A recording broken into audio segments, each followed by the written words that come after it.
HCA ప్రస్తుత president నియామకం చెల్లదని Telangana high court తీర్పు వెలువరించింది. అంబుడ్స్మన్ ఆర్డర్తో ప్రెసిడెంట్గా నియమితుడైన అమర్నాథ్ బాధ్యతల నుంచి వైదొలగాలని ఆదేశించింది. స్పెషల్ ఏజీఎం నిర్వహించి నూతన అధ్యక్షుడిని ఎన్నుకోవాలని హెచ్సీఏ సెక్రటరీ జీవన్ రెడ్డిని హైకోర్టు ఆదేశించింది.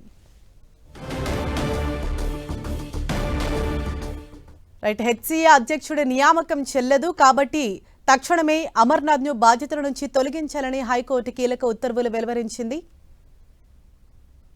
మరింత సమాచారం మా ప్రతినిధి కిరణ్ మనకు అందిస్తారు.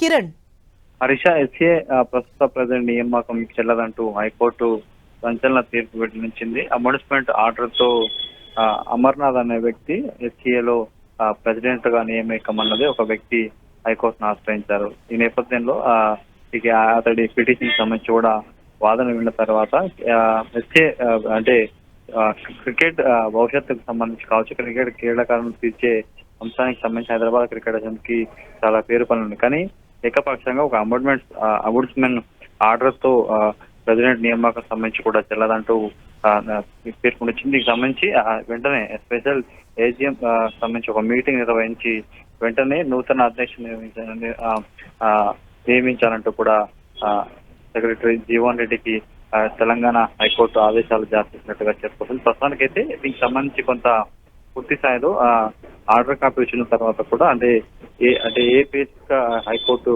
ఇలాంటి వ్యాఖ్యలు చేసింది, తీర్పు వెల్లడించింది కూడా చూడాలి. అంటే కిరణ్, ఏ బేసిస్ లో హెచ్సీ అధ్యక్షుడు నియామకం చెల్లదు అని చెప్పేసి అంటే ఏ అంశాలను పరిగణలోకి తీసుకున్నారు?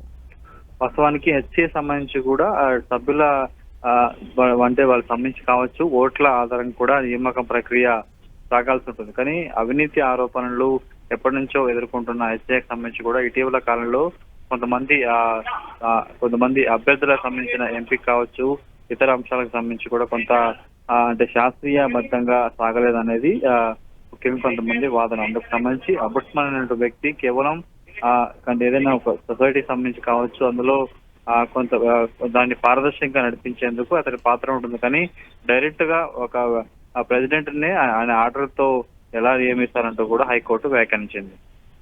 Right, thank you Kiran.